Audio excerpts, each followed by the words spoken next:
How did the internet evolve over time? The evolution of the internet has brought us to the brink of what is known as the Fourth Industrial Revolution, and it's going to fundamentally alter the way we live, work, and interact with one another. But how did we get here? The first industrial used water and steam power to mechanize production. The second industrial revolution used electrical power to create mass production. The third used electronics and information technology to automate production. And it started the digital revolution that's been going on ever since the middle of the last century. Now here's a little bit about the historical timeline on exactly how we did get here. In 1969, researchers for DEPRA sent the first between computers in Los Angeles and Stanford University in Northern California. They were using ARPANET, a technology that would eventually evolve into the internet. By 1971, there were only 15 different nodes across the US connected to the ARPANET. In 1972, electronic mails are introduced.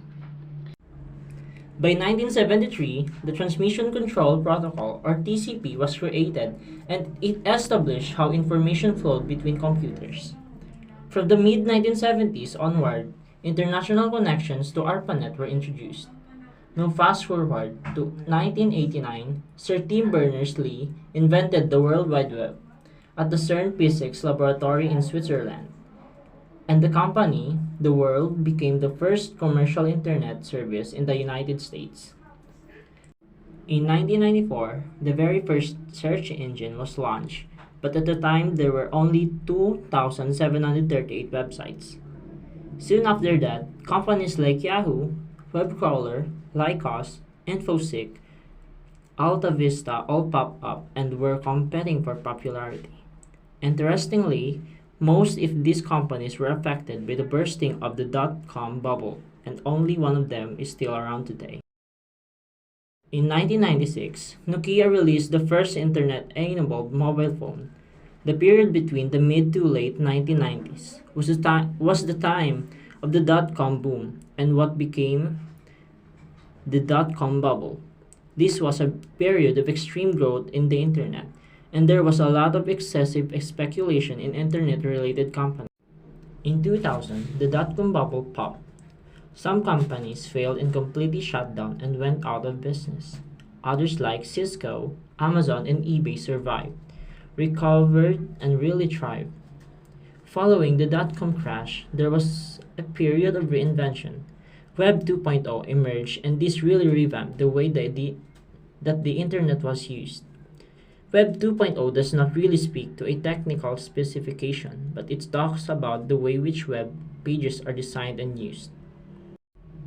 A Web 2.0 website allows users to interact and collaborate with each other in a social media dialogue as creators of user-generated content in a virtual community.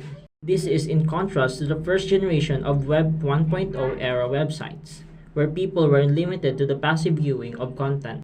Now, fast forward to 2012, when 1 billion unique users appeared on Facebook.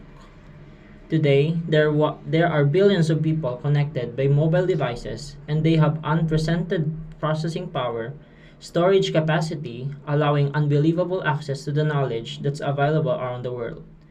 The possibilities are endless. There are disruptions in almost every industry and every country.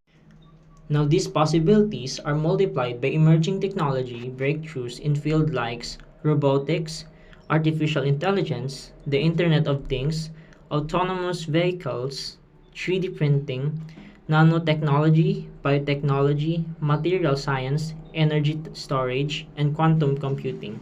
Already, artificial intelligence is all around us, from self-driving cars and drones to virtual assistants and new types of softwares. Thanks to technology, we are able to discover new drugs, and we see a merging of the digital and biological worlds. This fourth industrial revolution will not only change what we do, it will change who we are. Our senses of privacy, ownership, our consumption patterns, the time we devote to work and play, how we develop our careers, cultivate our skills, or meet people and nurture relationships are all rapidly changing and evolving. The bottom line, however, is the same: business leaders needs to understand their changing environment, challenge the assumptions of their teams, and relentlessly and continuously innovate. Yes, the possibilities are endless, and they are only bound by our imagination, innovation, and transformation.